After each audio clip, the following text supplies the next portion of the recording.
Hello दोस्तों, स्वागत है आपका हमारे चैनल स्मार्ट एजुकेशन क्लासेस में। तो देखिए, आज से आपके लिए एक नई शुरुआत करने जा रहे हैं, क्योंकि जो करंट अफेयर है, ये सीरीज जो रहेगी करंट अफेयर की रहेगी। आप चाहे कोई भी एग्जाम देने जाएं, अगर आप आपका सुपर टाइट ही एग्जाम देने जाते हैं, टीचिंग एग्जाम, तो उसमें जो है 20 नंबर का आपका 30 नंबर का करंट अफेयर और सामान्य ज्ञान बहुत कम होता है, करंट उसमें ज़्यादा होता है। केवीएस देने जाएंगे तो उसमें भी है, कोई भी टीचिंग एग्जाम हो उसमें करंट अफेयर, अगर आप केवीएस का इंटरव्यू देने जाएंगे तो उसमें करंट अफेयर्स की आवश्यकता पड़ती है। तो ये हम शुरुआत करेंगे, देखिए डेली बेसिस पर आगे प्रयास रहेगा, लेकिन जो अभी है कम से कम जो सप्ताह के करंट अफेयर हैं, महीने में 4 वीडियो दिए जाएंगे, 4 सप्ताह के। तो ये अक्टूबर महीने का पहला सप्ताह का हम वीडियो लाए हैं आपके लिए। इसमें जो है हम 30 महत्वपूर्ण प्रश्नोत्तरी यानी कि 30 महत्वपूर्ण प्रश्न हैं जो आपके एग्जाम के लिए इंपोर्टेंट हैं, उनको देखने वाले हैं। साथ ही कोई भी कॉम्पिटेटिव एग्जाम हो उसमें आपका ये सारा जो है वीडियो काम आएगा। अगर चैनल पर आप नए हैं तो निवेदन रहता है कि चैनल को सब्सक्राइब कर लें, जिससे आपको अपडेट मिलते रहें और हमें मोटिवेशन मिल सके।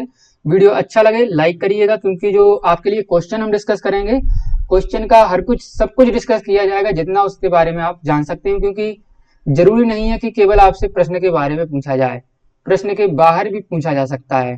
ठीक है, तो वो डिस्कस किया जाएगा। वीडियो लाइक करिएगा अगर अच्छा लगे, और कमेंट करके बताइए आखिरी में कि वीडियो कैसा लगा है। चलिए शुरुआत करते हैं पहले प्रश्न के साथ।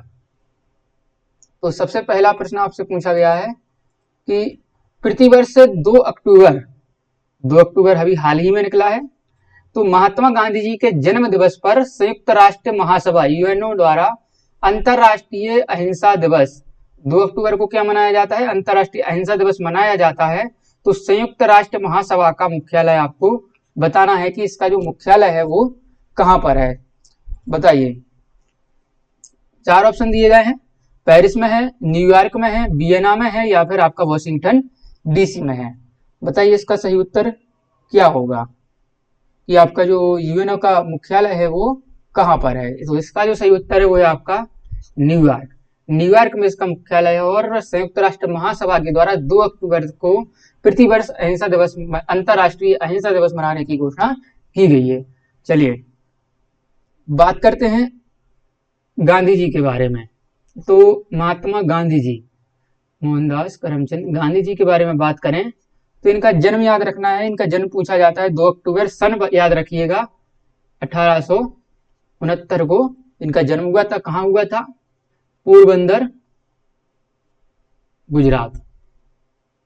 ठीक है, पोरबंदर गुजरात में गांधी जी का जन्म हुआ था, और जो इसकी शुरुआत हुई थी अंतरराष्ट्रीय अहिंसा दिवस मनाने की, ये हुई थी आपकी 2007 से ये मनाया जा रहा है। अब आप देखिए, संयुक्त राष्ट्र जो इसकी मीटिंग होती है प्रतिवर्ष होती है, कहां पर होती है? जहां इसका मुख्यालय न्यूयॉर्क में ही इसकी मीटिंग होती है। और वर्तमान में इसके जो हेड हैं, 2020 में जो इसके हेड चुने गए, प्रतिवर्ष कोई ना कोई देश का होता है, तो वो कौन है इस साल, वो भी आपको याद रखना है। वो है इसके वोल्कन और वोस्किर। वोल्कन वोस्किर ये कहाँ के हैं? तुर्की देश के हैं, ये आपको याद रखना है। नेक्स्ट अगले प्रश्न की तरफ। दूसरा प्रश्न है, हाल ही में किस राज्य को प्रशांत एशिया ट्रेवल एसोसिएशन मार्केटिंग के लिए ग्रैंड टाइटल विजेता 2020 मिला है? किसे मिला है आपको ये बताना है। उत्तर प्रदेश को मिला है, केरल को मिला है, कर्नाटक या फिर उड़ीसा। बताइए किसको ये मिला है आपका, कौन सा अवार्ड? ग्रैंड टाइटल विजेता, ये जो है अवार्ड किसे दिया गया है, कौन सा राज्य है? तो वो राज्य है आपका केरल। केरल को ये अवार्ड दिया गया है। ये क्या होता है? पाटा एक संस्था है, प्रशांत एशिया ट्रेवल एसोसिएशन, ठीक है ना, इसके द्वारा ये दिया जाता है। और 1951 में इसकी स्थापना की गई थी, और इसका जो मुख्यालय पूछा जाता है पाटा का, तो वह कहाँ है आपका? बैंकॉक। बैंकॉक क्या है? थाईलैंड की राजधानी। ठीक है, इतना आपको याद रखना है। चलिए अगले प्रश्न की तरफ। हाल ही में नाबार्ड ने कर्नाटक को स्वच्छता साक्षरता अभियान शुरू करने की घोषणा की है। कर्नाटक में क्या स्वच्छता साक्षरता अभियान शुरू करने की घोषणा की है। नाबार्ड की स्थापना बतानी है कि किस वर्ष हुई थी? 24 अक्टूबर 1945, 11 दिसंबर 1945, 12 जुलाई 1982 या 15 अगस्त 1986? बताइए कब हुआ था। देखिए एक तिथि तो आप देख रहे होंगे 24 अक्टूबर 1945, तो इसको आप कमेंट बॉक्स में बताइए कि इस दिन क्या हुआ था। और इसका जो सही उत्तर है वो है आपका 12 जुलाई 1982। ठीक है ना, 12 जुलाई 1982। इस दिन क्या हुआ था आपका, जो है नाबार्ड की स्थापना की गई थी। नाबार्ड का फुल फॉर्म भी आना चाहिए, क्या होता है बताइए। National national bank for agriculture and rural development. कई बार पूछ लिया जाता है कि ई का मतलब बताइए, डी का मतलब, तो याद रखना इसकी फुल फॉर्म आपसे पूछी जा सकती है। ठीक है ना, नाबार्ड के आपसे को पूछा जा सकता है। वर्तमान में इसके अध्यक्ष पूछे जा सकते हैं कि इसके अध्यक्ष कौन है, तो वो कौन है, हाल ही में इनका चयन हुआ है, गोविंदा राजुलू और चिंतला। ये जो है इसके हेड हैं, गोविंदा राजुलू चिंतला, ये इसके अध्यक्ष हैं। ठीक है, इसके बाद जो है किस राज्य का जिक्र हुआ है, कर्नाटक का जिक्र हो रहा है। ठीक है ना, तो कर्नाटक के बारे में भी आपको पूरी जानकारी होनी चाहिए। ऐसे ही हम करंट अफेयर डिस्कस करेंगे, आपको अच्छा लग रहा है तो बताइएगा। ठीक है, तो कर्नाटक के बारे में याद रखिएगा। कर्नाटक के जो सीएम है, सीएम कौन है, वो है BS येदुरप्पा। और यहाँ के राज्यपाल पूछे जाएं तो राज्यपाल कौन है आपके, बाजूभाई वाला। बाजूभाई वाला जो है कर्नाटक के राज्यपाल हैं। ठीक है, चेयरमैन हमने आपको बता दिए हैं, गोविंदा राजुलू चितला। ठीक है, इतना याद रखना है। नेक्स्ट बढ़ेंगे चौथे प्रश्न की तरफ। हाल ही में एलिजा हीली ने MS धोनी का T20 रिकॉर्ड तोड़ दिया है। काफी महत्वपूर्ण है क्योंकि स्पोर्ट्स से आपके एग्जाम में जो है प्रश्न आते हैं। तो यह किस देश से है, इनका देश बताना है कि जो एलिजा हीली हैं वो किस देश से हैं। अमेरिका से हैं, इंग्लैंड से हैं, ऑस्ट्रेलिया या फिर आपका साउथ अफ्रीका या दक्षिण अफ्रीका, कहाँ से हैं ये आपको बताना है। तो ये है आपका ऑस्ट्रेलिया। ठीक है ना, ऑस्ट्रेलिया से ये हैं। इन्होंने धोनी का जो विकेट लेने का रिकॉर्ड है वो तोड़ दिया है। केवल इतना ही आपको याद रखना है T20 का। चलिए नेक्स्ट पढ़ेंगे। हाल ही में दक्षिण पूर्व रेलवे ने महिला यात्रियों की सुरक्षा के लिए ऑपरेशन मेरी सहेली अभियान की शुरुआत की है। दक्षिण पूर्व रेलवे का मुख्यालय कहाँ है या स्थित है, प्रयागराज, कलकत्ता, नई दिल्ली या फिर मुंबई। तो आपको बताना है कि एक जो पहल की गई है दक्षिण पूर्व रेलवे से, याद रखिएगा, ऑपरेशन मेरी सहेली किसने की है, दक्षिण पूर्व रेलवे ने। तो इसका मुख्यालय है वो कहां पर है आपका, कोलकाता। ठीक है ना, साउथ ईस्टर्न रेलवे जो है आपका, साउथ ईस्टर्न रेलवे, दक्षिण पूर्व रेलवे, इसका मुख्यालय कहाँ है आपका, कोलकाता में है। ठीक है ना, एक ठीक इसी तरह ये फंड लेंगे, जैसे आपका महिलाओं की सुरक्षा देख रहे होंगे या वर्तमान में एक काफी बड़ा इशू बना हुआ है, तो उसके लिए इन्होंने इस प्रकार से शुरुआत की है। ठीक है, चलिए नेक्स्ट बढ़ेंगे। हाल ही में अपराध रिकॉर्ड ब्यूरो द्वारा भारत में अपराध, याद रखिएगा, भारत में अपराध 2019 शीर्षक से एक रिपोर्ट जारी की गई है। इसके अनुसार अनुसूचित जनजाति पर किस राज्य, अनुसूचित जनजाति यानी कि ST, ठीक है, पर किस राज्य में सर्वाधिक अपराध हुए हैं। यूपी में हुए हैं, MP में हुए हैं, राजस्थान में हुए हैं या बिहार में, कहां पर हुए हैं। काफी इंपोर्टेंट है, इस प्रकार के जो प्रश्न है वो आपके एग्जाम में आते हैं। रिपोर्ट हो गया, इंडेक्स हो गया, ठीक है ना। तो जारी किसने की है, NCRB, national crime record bureau. ठीक है ना, इसने ये रिपोर्ट जारी की है भारत में अपराध। तो इसने कई आंकड़े दिए हैं, जैसे कि दिया है इन्होंने सबसे पहले SC के लिए, ST के लिए, और आपका हो गया वुमेन के लिए। ठीक है ना, वुमेन में कहाँ होते हैं, सारे राज्य हम डिस्कस करेंगे। और इन्होंने बताया है गर्ल चाइल्ड पर कि कहाँ अपराध होते हैं इनमें, और एसिड अटैक। और एक और बताया इन्होंने डाउरी यानी कि दहेज, यानी कि दहेज। तो सबको देखते हैं। सबसे पहले उन्होंने बताया है एससी। तो एससी में जो सबसे ज्यादा मामले आए हैं वो यूपी में आए हैं, ठीक है। एसटी में आए हैं आपके एमपी में, एसटी में सबसे ज्यादा अपराध हुए हैं वो एमपी में हुए हैं। और इसके बाद देखिए वुमेन लिखा है, तो वुमेन पर यूपी में हुए हैं। गर्ल चाइल्ड में भी यूपी आगे है, आपका एसिड अटैक में भी यूपी आगे है, और जो दहेज में है उसमें भी आपका यूपी आगे है। तो नंबर 1 याद रखना है कि देखिए ज्यादातर में यूपी आगे है, केवल एक में एसटी यानी कि अनुसूचित जनजाति में केवल मध्य प्रदेश को आगे रखा गया है। तो सही उत्तर क्या हो जाएगा? मध्य प्रदेश। चलिए इसके बारे में एक और जानकारी देखिएगा। चलिए जिक्र किसका हुआ है? मध्य प्रदेश। तो मध्य प्रदेश के आपको मुख्यमंत्री आने चाहिए। कौन है इस समय मुख्यमंत्री बताइए? शिवराज सिंह चौहान। और जो राज्यपाल है वो कौन है? वो अभी कार्यरत हैं वहां पर। पहले तो राज्यपाल थे आपके, कौन कौन थे बताइए? जिनका अभी इलाज चल रहा है वो थोड़े बीमार हैं, तो उनके जगह पर जो है आनंदीबेन पटेल,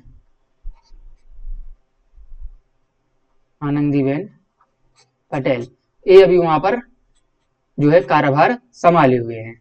चलिए 7वां प्रश्न है, हाल ही में किस देश ने दुनिया का पहला क्षुद्र ग्रह खनन रोबोट लॉन्च करने की घोषणा की है? यानी कि ये रोबोट जाएगा तो वहां पर देखेगा कि वहां पर जमीन कैसी है, क्या वहां पर पानी है, क्या खनिज है, ये सब वहां चेक करेगा। किसने किया है? भारत ने, चीन ने, अमेरिका ने, या फिर आपका रूस ने? तो किसने किया है ये आपको बताना है। तो इस प्रकार का जो रोबोट लॉन्च किया है वो किया है आपका चीन के द्वारा किया गया है, ठीक है ना। चीन ने किया है, चीन की एक एजेंसी है origin space company, origin space company, इसने जो है ये रोबोट को लॉन्च किया हुआ है, ठीक है। नेक्स्ट 8वां प्रश्न है, हाल ही में जो है ITBP Indo Tibetan border police force के महानिदेशक एस देशवाल को आतंकवाद निरोधक बल एनएसजी का अतिरिक्त कार्यभार दिया गया है। एनएसजी का मुख्यालय कहाँ है?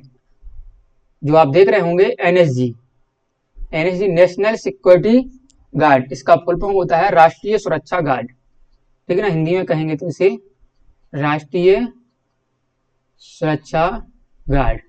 इसका आपको मुख्यालय बताना है कि इसका मुख्यालय कहां पर है? नई दिल्ली, मुंबई, कानपुर या फिर आपका कोलकाता? तो देखिए ये सरकारी संस्था है तो जाहिर सी बात है इसका जो मुख्यालय रहेगा वो नई दिल्ली में है, ठीक है ना। इसके जो महानिदेशक हैं जो एस देशवाल, इनको नियुक्त यानी कार्यभार दिया गया है, इसका एनएसजी का कार्यभार अतिरिक्त दिया गया है, ठीक है ना। याद रखना है आपके लिए। और एनएसजी, ठीक है, इन्होंने एक ऑपरेशन भी चलाया था आपका 1984 में। कहाँ चला था? आपके अमृतसर के जो स्वर्ण मंदिर है वहां पर। पूछा जाता है कि जो ऑपरेशन आपका था blue star, operation blue star, तो यहाँ पर कुछ गतिविधियां चल रही थी जो देश के लिए ठीक नहीं थी, तो इंदिरा गांधी उस समय रही थी, तो उन्हीं के समय पर चला था ऑपरेशन ब्लू स्टार। इसके बाद उनकी हत्या कर दी गई थी, ठीक है। तो ऑपरेशन ब्लू स्टार का संबंध किससे है? गोल्डन टेम्पल अमृतसर से, ठीक है। चलिए आगे, भारतीय दूरसंचार निगम लिमिटेड, जिसे इंग्लिश में कहते हैं ट्राई, ट्राई का नया अध्यक्ष नियुक्त किया गया। काफी महत्वपूर्ण संस्था है। आर.एस. शर्मा के लिए, पी.डी. वघेला, मनोज शर्मा या विनीत चक्रवर्ती? बताइए कौन है इसके जो अध्यक्ष नियुक्त किए गए हैं? तो इसके हैं आर.एस. शर्मा। आर.एस. शर्मा को ट्राई का नया अध्यक्ष नियुक्त किया गया है। इसका देखिए, इसका जो स्थापना है वो कब की गई थी ट्राई की? तो वो की गई थी आपकी 1997। इससे पहले ऐसा कोई जो है संस्था नहीं थी, और ये सरकारी संस्था है। तो इसका जो मुख्यालय है वो कहाँ पर है? आपका नई दिल्ली, नई दिल्ली में इसका मुख्यालय है। चलिए आगे बढ़ेंगे 10वें प्रश्न की तरफ। हाल ही में DRDO, defence research development organisation, ठीक है, डीआरडीओ ने पिनाका मिसाइलों का उत्पादन शुरू किया है?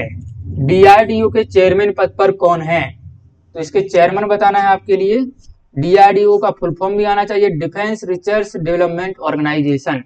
ठीक है, इसके चेयरमैन अनुराग ठाकुर हैं, जी सतीश रेड्डी हैं, के सिवन हैं या फिर राजनाथ सिंह हैं।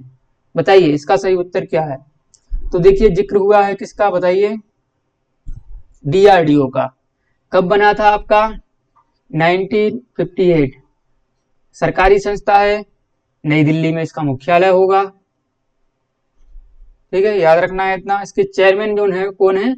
जी सतीश रेड्डी इसके चेयरमैन है।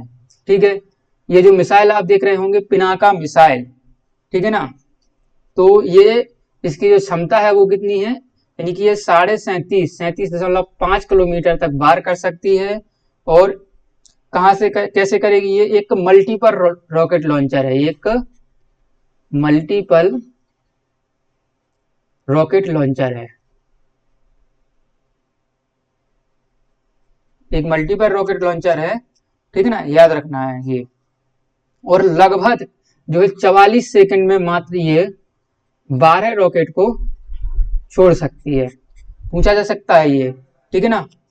नेक्स्ट 11वां है, हाल ही में बॉलीवुड अभिनेता सोनू सूद को संयुक्त राष्ट्र विकास कार्यक्रम, संयुक्त राष्ट्र विकास कार्यक्रम क्या होता है आपका? यूएनडीपी।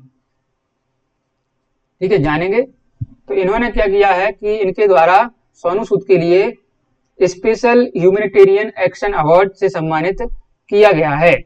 संयुक्त राष्ट्र विकास कार्यक्रम का जो मुख्यालय है वो कहां पर है? बताइए, ब्राजील में है, अमेरिका, न्यूयॉर्क या फिर आपका ऑस्ट्रेलिया? तो यूएनडीपी जो है इसका आपको हेडक्वार्टर बताना है कि इसका मुख्यालय जो है वो कहां पर है। इसका मुख्यालय है न्यूयॉर्क में, न्यूयॉर्क यूएसए। चलिए यूएनडीपी के बारे में हम जानेंगे कि क्या है ये। तो ये होती है आपकी यूनाइटेड नेशन डेवलपमेंट और प्रोग्राम। ठीक है, इसका जो एस्टेब्लिश की गई थी, ये स्थापित की गई थी 1965 में, ये स्थापित की गई थी। इसका हेडक्वार्टर हमने आपको बता ही दिया है, न्यूयॉर्क में है। ठीक है ना।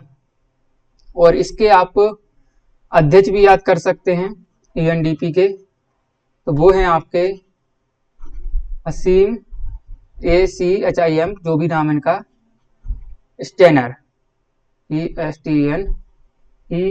थोड़े डिफिकल्ट नाम होते हैं लेकिन आपको याद करके रखना है। और इनकी जो कंट्री है वो क्या है? ब्राजील से इनका संबंध है। ठीक है, ये भी आपको याद करना है। चलिए नेक्स्ट बढ़ेंगे। आगे प्रश्न है 12वां कि एशियाई विकास बैंक द्वारा किस राज्य को $300 मिलियन ऋण के लिए मंजूरी दे दी गई? यानी कि जो एडीबी है आपका, एशियन डेवलपमेंट बैंक, इसने $300 मिलियन ऋण के लिए मंजूरी दे दी है।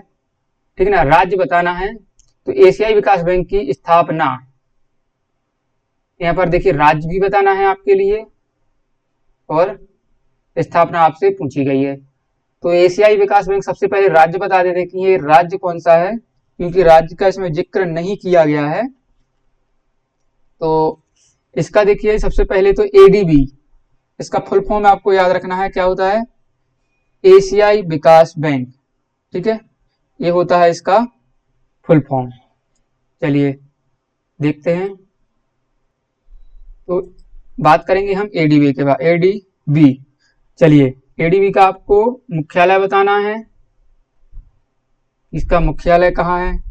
ठीक है, चलो शुरुआत करते हैं। सबसे पहले इसकी स्थापना जो हुई थी वो 1966 में हुई थी। इसका जो मुख्यालय है वो कहाँ है आपका? मनीला। मनीला कहाँ? फिलीपींस में। ठीक है ना। और इसके जो राज्य पूछा गया है तो वो है आपका राजस्थान। ठीक है ना, राजस्थान के लिए ये दिया गया है सारा कुछ पैसा। वहाँ की जो सुधार है, कह सकते हैं माध्यमिक शहरों में जल आपूर्ति, स्वच्छता, जो बुनियादी समस्याएं होती हैं उनके लिए इसको, राजस्थान को 300 मिलियन का ऋण जो है वो दिया गया है। एडीबी के आपको प्रेसिडेंट यानी कि अध्यक्ष भी याद रखने हैं। तो वर्तमान में कौन है वो? मसत्सुगु असाकावा, ठीक है ना। मसत्सुगु असाकावा जो है इसके प्रेसिडेंट हैं, और जो वाइस प्रेसिडेंट हैं, ठीक है ना, वो कौन है? वो हैं आपके अशोक लवासा, ठीक है ना। ये चीजें जो है आपको याद रखनी है। बात हुई है राजस्थान की, तो राजस्थान के सीएम का नाम याद होना चाहिए आपके लिए, कौन है? अभी वहां पर काफी इशू भी चल रहा है, अशोक गहलोत। यहाँ के गवर्नर कौन है? वो हैं आपके कलराज मिश्र। चलिए आगे बढ़ेंगे। 13वां प्रश्न आपसे पूछा गया कि हाल ही में किस सरकार ने सड़क मरम्मत के लिए पथश्री अभियान योजना, याद रखिएगा, पथश्री अभियान योजना जो है इसकी शुरुआत की है? उत्तर प्रदेश सरकार ने, मध्य प्रदेश, केरल या पश्चिम बंगाल? तो काफी महत्वपूर्ण योजना है ये। योजना है आपकी पथश्री अभियान योजना, जो की है आपकी पश्चिम बंगाल की सरकार ने। इसमें क्या होगा? ये लगभग जो है 12,000 किलोमीटर की सड़कों की मरम्मत करेंगे, ठीक है ना। मरम्मत करेंगे 12,000 किलोमीटर की सड़कों की। यहाँ से आपकी सीएम को याद रखना है, तो वो हैं ममता बनर्जी। राज्यपाल भी आप याद रख सकते हैं यहाँ के, तो वो कौन है आपके बताइए? ये हैं आपके जगदीप धनखड़, जगदीप धनखड़, ठीक है। ये तो हो गया आपका पश्चिम बंगाल के बारे में जानकारी, जो आप याद रखेंगे, ठीक है ना। और यहाँ पर एक पोर्ट भी है जिसका नाम क्या है आपका बताइए? श्यामा प्रसाद मुखर्जी, जो अभी वर्तमान में बदला गया था। श्यामा प्रसाद मुखर्जी यहाँ पर पोर्ट है। और एयरपोर्ट की बात करें, हवाई अड्डा है, तो वो नेताजी सुभाष चंद्र बोस के नाम से।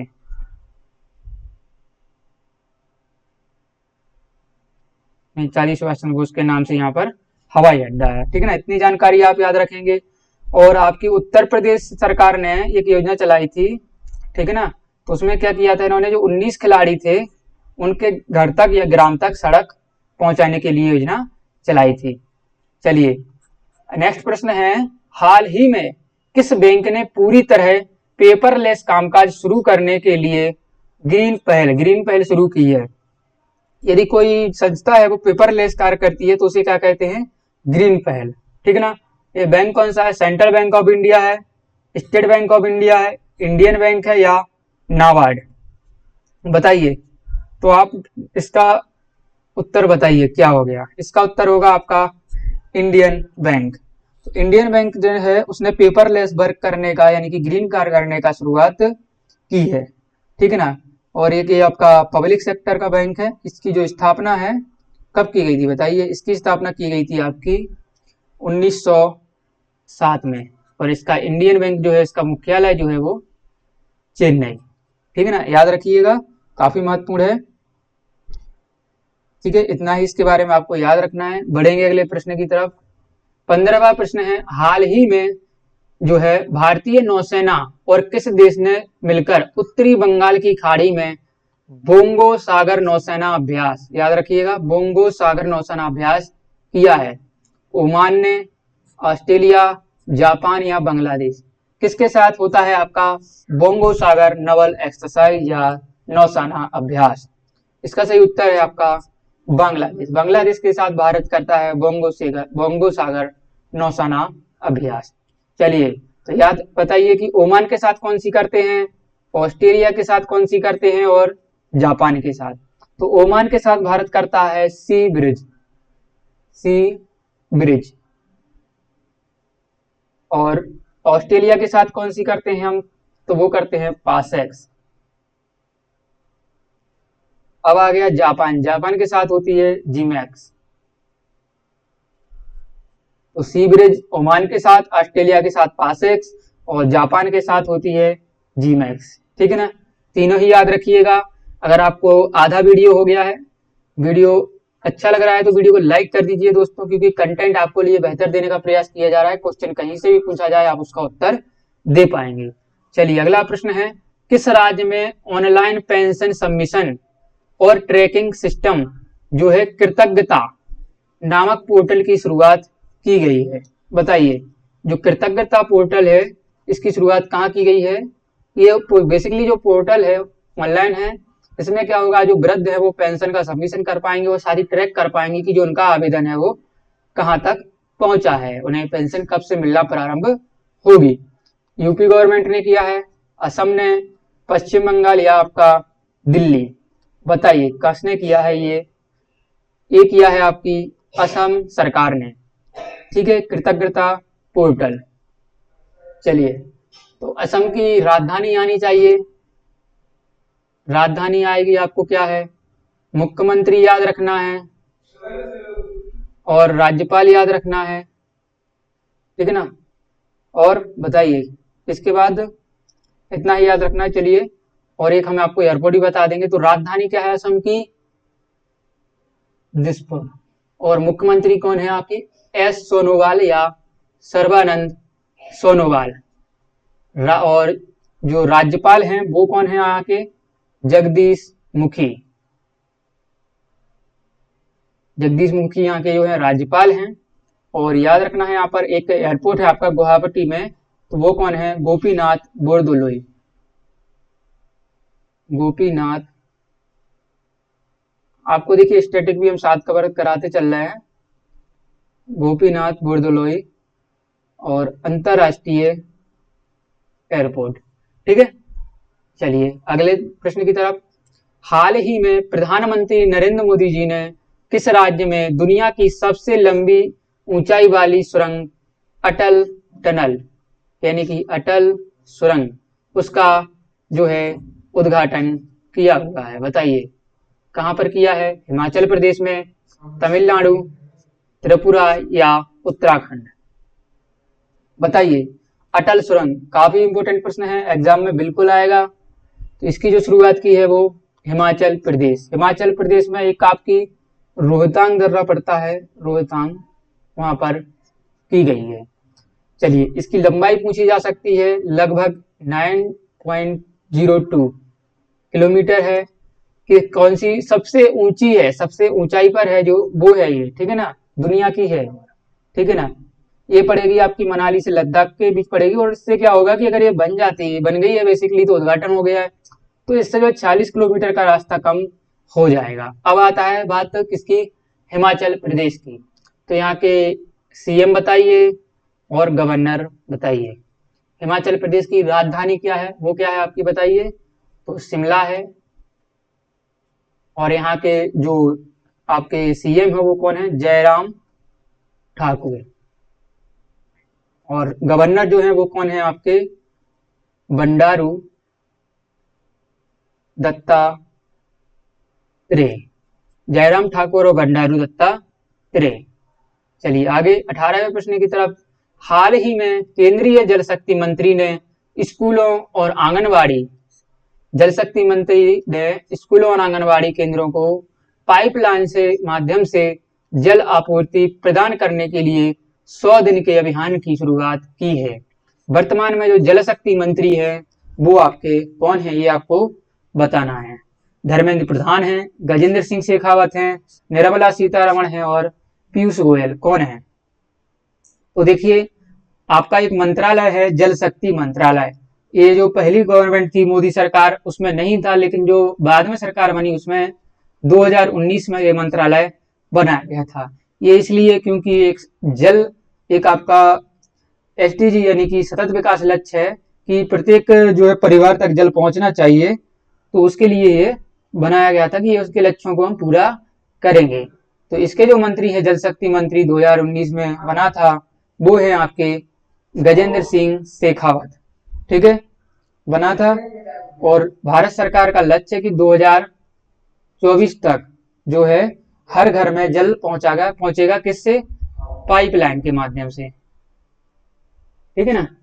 पाइपलाइन के माध्यम से ये जो है सब पहुंचेगा, पानी घर घर।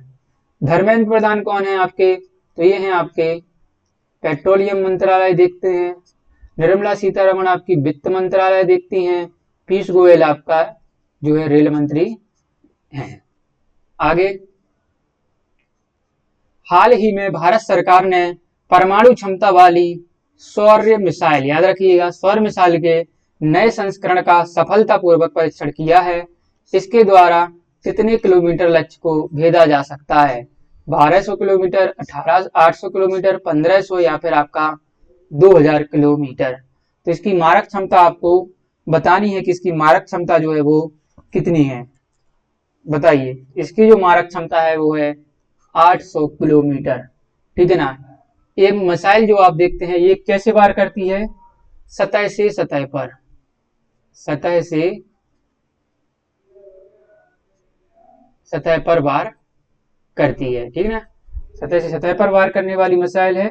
किसने बनाया है इसे? डीआरडीओ ने बनाया है, ठीक है ना। डिफेंस रिसर्च डेवलपमेंट ऑर्गेनाइजेशन ने बनाया है। लॉन्च कहाँ से की गई ये भी पूछा जाता है, तो ये की गई थी आपकी उड़ीसा के तट से, ठीक है ना, उड़ीसा से लॉन्च की गई थी, ठीक है। इतना याद रखें, बढ़ेंगे अगले प्रश्न की तरफ। 20वां प्रश्न है, प्रतिवर्ष 5 अक्टूबर को वैश्विक स्तर पर जो है अंतर्राष्ट्रीय शिक्षक दिवस मनाया जाता है। इसे किस अंतर्राष्ट्रीय संगठन द्वारा मनाया जाता है? यूएनओ द्वारा, यूनेस्को द्वारा, आईएलओ द्वारा, या आईएलओ और यूनेस्को दोनों मिलकर इसे मनाते हैं? ये आपको बताना है कि इसका सही उत्तर क्या होगा। 5 अक्टूबर को हम मनाते हैं आपका क्या? अंतर्राष्ट्रीय जो है शिक्षक दिवस, विश्व शिक्षक दिवस। 5 सितंबर को आपका होता है राष्ट्रीय शिक्षक दिवस, और 1 महीने बाद ठीक ये होता है। इसका सही उत्तर है आईएलओ, यानी कि जो आईएलओ और आपका यूनेस्को दोनों मिलकर इसे मनाते हैं। ILO international labour organisation. इसका जो मुख्यालय पूछा जाता है तो वो है आपका जिनेवा। जिनेवा स्विट्जरलैंड में। यूनेस्को का मुख्यालय जो है वो कहाँ है? फ्रांस, पेरिस में, याद रखिएगा। चलिए, पेरिस में है, फ्रांस में, ठीक है ना। और इसके बाद आपको ये जो है 5 अक्टूबर को टीचर के जो है स्टेटस के बारे में ये बताता है, और इसकी थीम, विषय याद रख सकते हैं, विषय आपसे पूछा जा सकता है। थीम बेसिकली बहुत पूछी जाती है एग्जाम में, तो वो है आपकी टीचर्स लीडिंग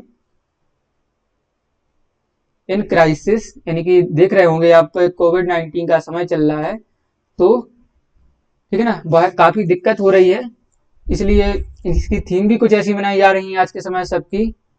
तो teachers leading in crisis remaining, अरे भाई, MAGINING, रीगेनिंग द फ्यूचर, ठीक है ना। तो ये इसकी जो है वो थीम थी, teachers leading in crisis regaining the future. चलिए आगे बढ़ेंगे। 21वां प्रश्न आपसे पूछा गया है, भारतीय सेना द्वारा गलवान घाटी में चलाए गए ऑपरेशन का नाम बताइए। गलवान घाटी कहाँ? तो देखिए, भारत और चीन की सेना के बीच क्या हुआ, गलवान घाटी में विवाद चल रहा है, मुठभेड़ हो रही है। तो उसमें क्या हुआ कि लगभग जो है भारत ने 20 सैनिकों को खोया है, यानी कि 20 सैनिक वहां पर शहीद हो गए हैं। तो वहां पर आपका एक स्मारक भी बनाया जा रहा है, तो उसके संदर्भ में ये प्रश्न था। तो जो स्मारक बन रहा है वो क्या है, ठीक है ना, और बताना है आपको ऑपरेशन का नाम। तो सबसे पहले ऑपरेशन का नाम ब्लू स्टार है, बंदर है, ऑपरेशन स्नो लेपर्ड है, या ऑपरेशन सफेद सागर, बताइए क्या है। तो ऑपरेशन जो ब्लू स्टार है वो क्या है आपका, हमने आपको बताया था स्वर्ण मंदिर। स्वर्ण मंदिर से संबंधित ऑपरेशन बंदर बालाकोट स्ट्राइक में चलाया गया था। इस ऑपरेशन सफेद सागर आपका कारगिल युद्ध में चला था। सही उत्तर क्या बचा? Operation snow leopard. Operation snow leopard चला गया था आपका गलवान घाटी में। यहाँ पर और एक स्मारक बनाया जा रहा है 20 सैनिकों के लिए, वो है गैलेंट्स ऑफ गलवान। इस नाम से क्या एक स्मारक बनाया जा रहा है उनको याद करने के लिए। चलिए आगे 22वां प्रश्न है, हाल ही में ग्लोबल रिस्क रिपोर्ट 2020 की सूची जारी की गई है, इसमें भारत किस पायदान पर है? भारत की आपको रैंक बतानी है ग्लोबल रिस्क रिपोर्ट 2020। 25वें पायदान पर है, 35वें, 89वें या फिर आपका 98वें पायदान पर है? किस पायदान पर है बताइए। इसका जो सही उत्तर है बताइए किस पायदान पर है, क्योंकि इस प्रकार की जो रैंकिंग वगैरह है वो पूछी ही जाती हैं। तो भारत है आपका 89, 89वें स्थान पर भारत आया है। चलिए याद रखिएगा, इसका फर्स्ट रैंक भी पूछी जा सकती है और रैंक 2 भी याद रखना है। तो सबसे ज्यादा रिस्क कहां पर है आपका? एक देश है बनातू, BANU, बनातू पढ़ेंगे इसे, तो बनातू, और दूसरा है टोंगा, बनातू, टोंगा, ये पहले दूसरे पर रहे हैं और 89वां पायदान प्राप्त किया है आपकी इंडिया, भारत ने। 23वां प्रश्न है, केंद्रीय उत्तर पूर्वी क्षेत्र विकास राज्य मंत्री स्वतंत्र प्रभार डॉक्टर जितेंद्र सिंह ने एक discovering the heritage of Assam, important है, discovering the heritage of Assam नाम से एक कॉफी टेबल बुक जारी की है। वर्तमान में असम के राज्यपाल हैं, कौन है? BD मिश्रा हैं, आनंदीबेन पटेल, जगदीश मुखी या रमेश बैस? बताइए कौन है। एक बुक है आपकी, जो है बुक है, एक टेबल बुक होती है कि टेबल कॉफी बुक, जिसे आप कहीं भी पढ़ सकते हैं और कभी भी पढ़ सकते हैं, ठीक है। तो ये जो है यहाँ पर लॉन्च की गई है, किसने की है? डॉक्टर जितेंद्र सिंह, जो यहाँ के मंत्री हैं। आपको असम के राज्यपाल बताने हैं, तो कौन है? इसका सही उत्तर होगा आपका असम के राज्यपाल हैं, हमने पढ़ा था अभी, जगदीश मुखी, ठीक है। जगदीश मुखी जो है यहाँ के राज्यपाल हैं। तो BD मिश्रा कहाँ के हैं बताइए? ये हैं आपके अरुणाचल प्रदेश, अरुणाचल प्रदेश के। आनंदीबेन पटेल उत्तर प्रदेश और अभी वर्तमान में मध्य प्रदेश का भी कार्यभार संभाले हुए हैं। रमेश बैस कहाँ के हैं? आपके त्रिपुरा के राज्यपाल जो हैं, ठीक है ना, ये आपको याद रखना है। और ये जो है कॉफी बुक टेबल बुक है, ये भी आप याद रखिएगा, पूछी जा सकती है आपके एग्जाम में। चलिए आगे बढ़ेंगे। 24वां प्रश्न है, हाल ही में भारतीय विमानपत्तन प्राधिकरण AAI, एयरपोर्ट अथॉरिटी इंडिया का पुदुचेरी हवाई अड्डा जो है, इसे पूर्ण रूप से सौर ऊर्जा से संचालित होने वाला हवाई अड्डा बन गया है। इसकी स्थापना किस वर्ष की गई थी बताइए। तो यहाँ पर जिक्र हुआ है AAI, यानी कि एयरपोर्ट अथॉरिटी ऑफ इंडिया, ठीक है ना। तो ये कब बना था आपका एयरपोर्ट अथॉरिटी ऑफ इंडिया? 1995, 1995 में ये बना था। इसका जो मुख्यालय है, सरकारी विभाग है, नई दिल्ली में होगा, ठीक है ना। ये बना था आपका 1995 में तैयार हो गया था। और इसका जो हवाई अड्डा है आपका पुदुचेरी हवाई अड्डा, ये सौर ऊर्जा से चलेगा, ठीक है। और इसके पहले एक और इसका स्थापना याद रखिए, 1995 से ही हो गया। इसके अलावा एक और जो एक टूरिज्म क्षेत्र है, पर्यटन स्थल है, कौन सा पर्यटन स्थल है? कमेंट बॉक्स में बताएंगे। चलिए आपको राज्य बता देते हैं, वो राज्य है आपका, बताइए कौन सा। एक मंदिर है, इतनी हिंट दे देते हैं चलिए। तो उसका नाम जो है आप कमेंट बॉक्स में बताएंगे कि वो कौन सा मंदिर है जो पूर्ण रूप से सौर ऊर्जा चलित हो गया है, ठीक है। इसके आप चेयरमैन भी याद रखिएगा, पुदुचेरी के जो चेयरमैन होंगे आपके, किसके? AAI के। वो कौन है आपके? अरविंद सिंह, अरविंद सिंह, ठीक है। इसके बाद यहाँ के आप CM भी याद रख सकते हैं। तो CM कौन है? B नारायण स्वामी। और यहाँ की जो कह सकते हैं LG हैं, लेफ्टिनेंट गवर्नर, की गवर्नर तो होते नहीं है क्योंकि UT है एक, तो वो हैं किरण बेदी। ये आपकी फर्स्ट IPS भी रही हैं, ठीक है लेडीज। तो इतना कुछ याद रखना है इसके बारे में। चलिए आगे बढ़ेंगे 25वें प्रश्न की तरफ।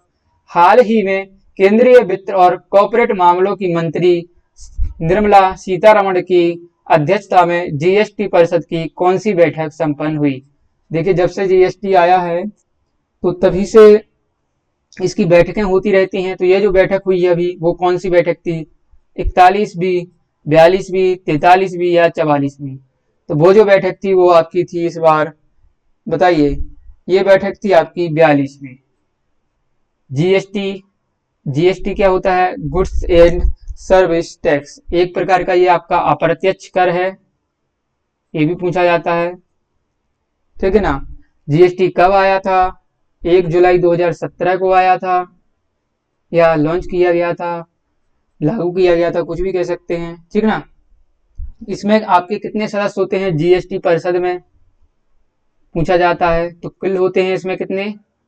33। ये 3 में डिवाइड हो जाते हैं, ठीक है ना। कैसे हो जाते हैं? आपके 2 तो रहेंगे केंद्र सरकार के, ठीक है ना, बाकी आते हैं आपके 28 राज्य से होते हैं, और आपका 3 होते हैं यूटी यानी कि यूनियन टेरिटरी से, केंद्र शासित प्रदेश से। 2 कौन होते हैं केंद्र सरकार से? एक तो आपकी होंगी निर्मला सीतारमण, वित्त मंत्री जो होता है, ठीक है ना। और एक हो गए आपके जो इनके होते हैं जूनियर, वर्तमान में कौन है आपके? अनुराग ठाकुर।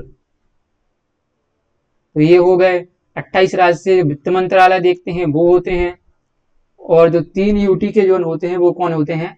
ये भी आपके वित्त विभाग वाले होते हैं, ठीक है ना। तो ये होते हैं कुल मिलाकर 28 और 3 31 और 2 33, ठीक है ना। तो ये होते हैं। इसके बाद याद रखिएगा जीएसटी को पास करने वाला पहला राज्य पूछा जाता है एग्जाम में, तो वो था आपका असम। असम ने जो है सबसे पहले जीएसटी को अपने राज्य में लागू किया था। अगले प्रश्न की तरफ 26वां प्रश्न है, भारत सरकार ने दिनेश कुमार खरा, नाम याद रखिएगा, दिनेश कुमार खरा को 3 साल के लिए स्टेट बैंक ऑफ इंडिया का नया अध्यक्ष चुना है। इससे पूर्व इस पद पर कौन था? जयंत वर्मा थे, रजनीश कुमार, शशांक कुमार, या इनमें से कोई नहीं। तो हाल ही में आपने देखा होगा कि एसबीआई जो है इसके अध्यक्ष बदल दिए गए हैं 3 साल के लिए। तो वो कौन है? आपके दिनेश कुमार खरा, और इनके जो इन्होंने रिप्लेस किया है वो हैं रजनीश कुमार। तो इन्होंने रजनीश कुमार के लिए जो है रिप्लेस किया हुआ है, ठीक है ना। इससे पहले कौन थे आपके एसबीआई के अध्यक्ष? तो वो थे आपके रजनीश कुमार, ठीक है। इसकी नियुक्ति कौन करता है एसबीआई के चेयरमैन की? तो वो करता है आपका गवर्नमेंट ऑफ इंडिया, भारत सरकार इसकी नियुक्ति करती है। और इसका जो सिलेक्शन होता है वो कौन करता है? आपकी एक संस्था है बीबीबी, बैंक बोर्ड ब्यूरो, ठीक है ना। इतना आपको याद रखना है। चलिए, एसबीआई का पुराना नाम पूछा जाता है, स्टेट बैंक ऑफ इंडिया का पुराना नाम, क्योंकि ये डायरेक्ट तो बना नहीं था, तो वो है आपका imperial bank of India, imperial bank of India, ठीक है। ये चीजें सारी याद रखनी है, क्योंकि एग्जाम में पूछे जाते हैं प्रश्न। आपके पीसीएस में भी ये प्रश्न पूछा गया है कि एसबीआई का पुराना नाम, तो सोच सकते हैं आप। चलिए, 27वां प्रश्न है। वीडियो अच्छा लग रहा है तो दोस्तों लाइक करिएगा, क्योंकि जब तक आपसे बोलते नहीं तब तक आप लोग लाइक करते नहीं है। चलिए, हाल ही में महात्मा गांधी की कौन सी जयंती पर बापू द अनफॉरगेटेबल शीर्षक से coffee table book Manish Sisodia द्वारा जारी की गई है? मनोज सिसोदिया कौन है? आपके डिप्टी सीएम है आपके दिल्ली के। तो इन्होंने एक टेबल बुक जारी की है, बापू द अनफॉरगेटेबल। इसमें क्या है? इसमें जो गांधी जी के अच्छे विचार हैं, उनकी सोच है, तो वो सारे इसमें लिखे गए हैं, और ये कॉपी टेबल बुक है, आप कहीं भी पढ़ सकते हैं। चलिए, तो ये थी, बताइए, 150वीं जयंती, 151, 149 या 152? तो ये थी गांधी जी की 151वीं जयंती पर, ठीक है। सीएम कौन है दिल्ली के? वो हैं आपके, सभी को पता होगा, अरविंद केजरीवाल जी, ये यहाँ के मुख्यमंत्री हैं, ठीक है ना।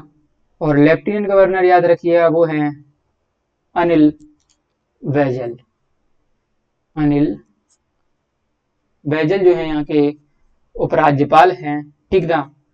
ये चीजें आप याद रखिएगा। लोकसभा राज्यसभा सीटें भी याद रख सकते हैं, क्योंकि एग्जाम में ये भी पूछी जाती हैं, दिल्ली की खास तौर से, क्योंकि राष्ट्रीय राजधानी है। तो लोकसभा है 7 और राज्यसभा की 3 सीटें हैं, ठीक है। अगले प्रश्न की तरफ 28वें, काफी महत्वपूर्ण प्रश्न है, क्योंकि अभी हाल ही में जो है वो नोबेल पुरस्कार की शुरुआत कर दी गई है। तो बताइए फिजियोलॉजी व मेडिसिन में नोबेल पुरस्कार 2020 से किसे सम्मानित किया गया है? फिजियोलॉजी और मेडिसिन किसे किया गया है? काफी महत्वपूर्ण जो है।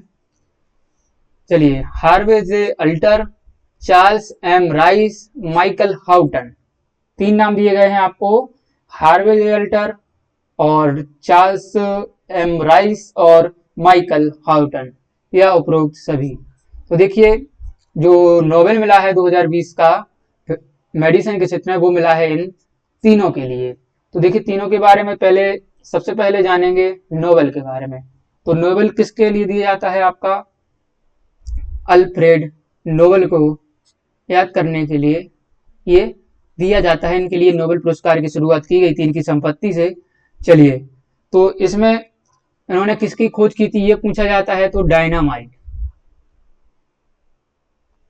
डायनामाइट की इन्होंने खोज की थी, ठीक है ना।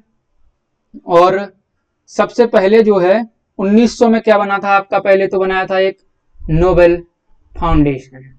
नोबेल फाउंडेशन बनता है जो ये सारे कार्य देखता है, ठीक है ना। और प्राइज स्टार्ट मिलना हो गए थे 1901 से फर्स्ट टाइम। पहले ये मिलते थे आपके 5 श्रेणियों में, 5 या क्षेत्रों में, ठीक है ना। उसके बाद प्लस एक हो गया था आपका इको यानी कि इकोनॉमिक्स हो गया था, ठीक है ना। 1969 में इकोनॉमिक्स अर्थशास्त्र को भी इसमें जोड़ दिया गया था, ठीक है ना। आपके कहाँ कहाँ मिलते हैं? तो 2 चीजें याद रखनी है कि जो 5 कैटेगरी हैं एक, ठीक है ना। देखिए एक याद रखिएगा, शांति वाला जो मिलता है वो तो कहाँ मिलता है आपका? ओस्लो में। ओस्लो जो नॉर्वे की राजधानी है, ठीक है ना। बाकी कहाँ मिलते हैं आपके? Stockholm Sweden. स्टॉकहोम स्वीडन में ये मिलते हैं, ठीक है। और ज्यादातर जो है 10 इनकी घोषणा अभी से होने लगी है, लेकिन ये मिलेंगे कब? ये मिलेंगे सबको 10 दिसंबर को, क्योंकि 10 दिसंबर को क्या होता है, इनकी जो अल्फ्रेड नोबेल है उनकी पुण्यतिथि होती है, ठीक है। इतना कुछ आपको याद रखना है। और ये तीनों के लिए मिला है। किस लिए मिला है? इन्होंने हेपेटाइटिस जो सी वायरस होता है उसकी खोज की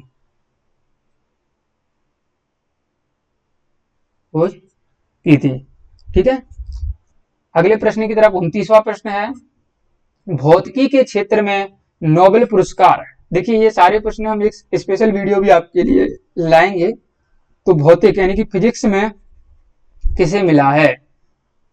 Roger Penrose, Reinhard Genzel, Andrea Ghez या उपरोक्त सभी। किसे मिला है?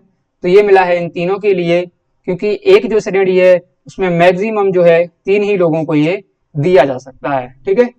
याद रखिएगा तीनों के बारे में, Roger Penrose, Reinhard Genzel, Andrea Ghez. आखिरी प्रश्न है आज का, क्योंकि ये पहला सप्ताह है, ऐसे ही 4 सप्ताह की वीडियो मिलेंगे, काफी इंपोर्टेंट रहेंगे करंट अफेयर। किस राज्य ने भारत नेट परियोजना के तहत ग्रामीण क्षेत्रों के लिए डिजिटल सेवा सेतु कार्यक्रम, याद रखिएगा डिजिटल सेवा सेतु कार्यक्रम शुरू किया है? गुजरात ने, मध्य प्रदेश, केरल या फिर आपका तमिलनाडु? किसने किया है? देखिए बेसिकली क्या है, एक भारत ने सरकार ने चलाई थी भारत नेट परियोजना। इसके तहत उन्होंने क्या किया था कि हम उनका उद्देश्य था कि जो लगभग हैं सारे गांव हैं उनके लिए हम इंटरनेट सेवा दे सकें केबल के माध्यम से। तो ऐसा कर रहा है आपका गुजरात जो है डिजिटल सेवा सेतु कार्यक्रम चला रहा है। तो इसके जरिए वो क्या कर रहा है कि लगभग सारी ग्राम पंचायतों तक जो है अपना इंटरनेट पहुंचाने का प्रयास करेगा, ठीक है ना। ये थे आज के करंट अफेयर। कैसे लगे हैं कमेंट बॉक्स में बताना है आपके लिए। शेयर करना ना भूलना है, शेयर करना है जिससे सभी को जानकारी मिले। लाइक शेयर करते रहिए। वीडियो देखने के लिए धन्यवाद। जल्दी अगले करंट अफेयर के वीडियो में मिलते रहेंगे। जय हिंद, जय भारत।